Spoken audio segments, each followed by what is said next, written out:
आपने सुना होगा कि किसी सरकारी दफ्तर में किसी काम के लिए आपको काफी भाग दौड़ करनी पड़ती है।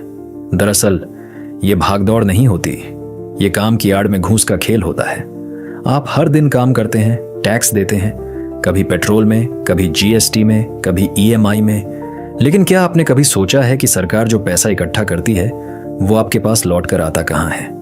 यही वो सवाल है जिससे हमारी ये डॉक्यूमेंट्री शुरू होती है। एक ऐसा सवाल जो हर भारतीय को पूछना चाहिए, लेकिन पूछता कोई नहीं। हमें स्कूल में सिखाया गया था कि सरकार योजनाएं बनाती है, गरीबों को मकान देती है, पढ़ाई लिखाई के लिए पैसा देती है, किसानों को अनुदान देती है। लेकिन जब असली जिंदगी में आप किसी सरकारी दफ्तर में जाते हैं तो आपसे कहा जाता है बिना कुछ दिए काम नहीं होगा। अब आइए समझते हैं इस पूरे सिस्टम को जमीनी हकीकत के साथ। सरकार हर साल बजट बनाती है। 2024 से 25 में भारत सरकार ने करीब 47 करोड़ रुपए बजट पास किया। इसमें से हजारों करोड़ रुपए गरीबों की मदद, रोजगार गारंटी, MNरेगा, किसानों को डीबीटी, छात्रवृत्ति, बुजुर्गों की पेंशन, शौचालय निर्माण, उज्ज्वला योजना, आवास योजना, राशन वितरण जैसी स्कीम्स के लिए रखे गए। अब सवाल यह है कि सरकार जब इतनी योजनाएं चलाती है, इतना पैसा देती है, तो फिर जमीनी स्तर पर लोग परेशान क्यों हैं? इसका जवाब छिपा है सिस्टम की उन परतों में जहां हर मोड़ पर कोई कट मांगता है। जब केंद्र सरकार पैसा अलॉट करती है तो वो पहले राज्य सरकारों को जाता है, वहां से जिला प्रशासन, फिर ब्लॉक, फिर ग्राम पंचायत तक ये फंड पहुंचता है। हर एक लेवल पर फाइल आगे बढ़ाने के लिए एक अफसर बैठा होता है जिसे हम कहते हैं गेट कीपर। लेकिन असल में वो गेट खोलने वाला नहीं, बंद करने वाला होता है जब तक जेब में कुछ न डाला जाए। उदाहरण के लिए मान लीजिए कि PM आवास योजना के तहत 1,20,000 रुपए एक गरीब के मकान के लिए पास हुआ है। यह पैसा ग्राम पंचायत तक आते आते पहले DM, फिर BDO, फिर पंचायत सचिव, फिर सरपंच के संपर्क में आता है और हर जगह से 2,000, 5,000, 10,000 काटा जाता है। कई बार तो बिना मकान बने ही पैसा निकाल लिया जाता है और गरीब को बोला जाता है कि तू तो कहीं और रह ले, तेरा नाम डाल दिया है। अब आइए बात करते हैं डेटा की।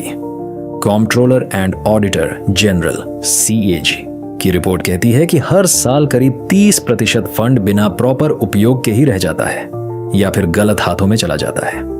MNREGA में गोस्ट वर्कर्स की भरमार है, यानी कागजों पर मजदूर हैं लेकिन जमीन पर कोई काम नहीं हुआ।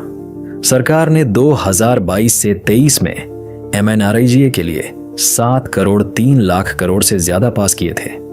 लेकिन कई जगह ऐसा देखा गया कि रजिस्टर में नाम था लेकिन मजदूरों को पेमेंट नहीं मिला। अब हम आते हैं डायरेक्ट बेनिफिट ट्रांसफर DBT पर, जिसे सरकार ने भ्रष्टाचार से बचने के लिए शुरू किया। लेकिन जमीनी स्तर पर देखा गया कि बैंक मित्र, दलाल और कई बार खुद पंचायत स्तर के कर्मचारी गरीबों के खाते से पैसा निकालकर अपना हिस्सा काटते हैं। कई बुजुर्ग महिलाओं के पास तो ATM कार्ड का मतलब तक नहीं पता और उनके 1,000 रुपए की पेंशन में से 300 रुपए कट जाता है क्योंकि बैंक से पैसे निकालने वाला कोई और है।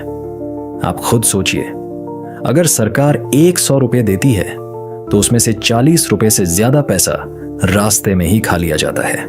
यानी आपका हक, आपके टैक्स का पैसा वो सिस्टम खा जाता है जिस पर आपने भरोसा किया था। ये सिर्फ एक बार की बात नहीं है, ये रोज का रिवाज बन चुका है। अब सवाल ये उठता है कि आखिर इसका इलाज क्या है? क्या हम इसी सिस्टम में फंसे रहेंगे या कुछ बदल भी सकता है? क्या सिर्फ सरकार को दोष देना सही है या हमें खुद भी जवाबदेह बनना होगा? क्या आपने कभी सोचा है कि अगर सरकारी काम बिना घूस के होता तो क्या होता? क्या हम अपनी जिंदगी में बिन बोले कीमत के, बिना किसी घूस के अपना काम आसानी से करवा सकते हैं? दरअसल यही वो सवाल है जो हर आम आदमी के मन में आता है जब उसे सरकारी दफ्तरों में परेशानियों का सामना करना पड़ता है। और इसका जवाब बहुत सीधा है, नहीं, बिना घूस के कुछ नहीं हो सकता। सरकारी दफ्तरों की एक खासियत है, आपको कई बार कागजों में उलझाया जाता है और जब आप हर दस्तावेज पूरी तरह से सही कर देते हैं फिर भी जवाब नहीं आता। क्या वजह है इसके पीछे? यही गेट कीपर्स या अफसर जो आपके काम में अड़चने डालते हैं। आपने सुना होगा कि किसी सरकारी दफ्तर में किसी काम के लिए आपको काफी भागदौड़ करनी पड़ती है। दरअसल ये भागदौड़ नहीं होती, ये काम की आड़ में घूस का खेल होता है। अक्सर सरकारी कर्मचारियों की बात होती है, कुछ काम नहीं होगा बिना कुछ दिए। इस तरह का रवैया क्यों? क्योंकि अफसरों को यह रिवाज बन चुका है कि बिना घूस के उनका काम पूरा नहीं होगा। मान लीजिए एक व्यक्ति जो प्रधानमंत्री आवास योजना का लाभ लेना चाहता है, उसके पास सारे दस्तावेज सही हैं, लेकिन फिर भी उसे काम नहीं मिलता। क्यों? क्योंकि उसे सरपंच, पंचायत सचिव या ब्लॉक अफसर को पैसे देना पड़ता है ताकि उसकी फाइल आगे बढ़ सके। अब जब यह पूरा सिस्टम पैसे के बिना नहीं चलता, तो फिर गरीब आदमी कहां से पैसे लाए? जो पैसे देने के लिए तैयार होता है वही अपना काम करवाता है। वहीं जो वहां से पैसे नहीं निकाल सकता, उसका काम लंबित पड़ा रहता है।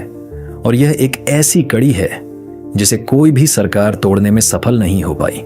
यहां तक कि केंद्र सरकार ने जो डीबीटी, डायरेक्ट बेनिफिट ट्रांसफर जैसी योजनाएं शुरू की हैं, वो भी अक्सर सही ढंग से काम नहीं करती, क्योंकि इसमें भी अफसरों के कांटा सिस्टम से कोई बच नहीं सकता। आप सोच रहे होंगे कि यह सब कैसे होता है, क्यों लोग बिना हिचकिचाहट घूस देने के लिए तैयार होते हैं? इसका सीधा जवाब यह है कि जब तक आपके पास पावर और पैसे नहीं होते, तब तक आप सरकारी दफ्तरों से दूसरी तरह से नहीं निपट सकते।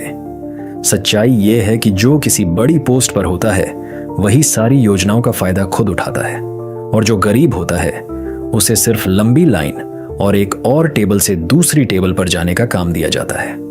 किसी भी योजना को लागू करने में इतनी ज्यादा अड़चनें क्यों आती हैं? यहां तक कि एक योजना को शुरू करने से पहले या फिर उसके अंजाम तक पहुंचने में किसी गरीब को सच्चा फायदा न पहुंचने का कारण यही है कि घूस की प्रक्रिया या फिर भ्रष्टाचार इस कदर घुस चुका है कि किसी का काम बिना पैसों के होता ही नहीं। तो क्या यह सब बदल सकता है? क्या हम ऐसे सिस्टम से बाहर निकल सकते हैं जहां हर काम का मूल्य घूस में ढल जाता है? क्या कुछ भी संभव है अगर लोग खुद जागरूक होकर इस भ्रष्टाचार का विरोध करें? जवाब यही है कि अगर आप और हम सब इस भ्रष्ट सिस्टम के खिलाफ उठ खड़े हों, तो शायद बदलाव की कोई उम्मीद बन सके। सरकार ने कई योजनाएं बनाई हैं जो सही तरीके से काम करने के लिए डिजाइन की गई हैं, लेकिन जब तक हम इसे जमीन तक सही तरीके से लागू नहीं करेंगे, तब तक ये सब कुछ चक्कर में ही रहेगा।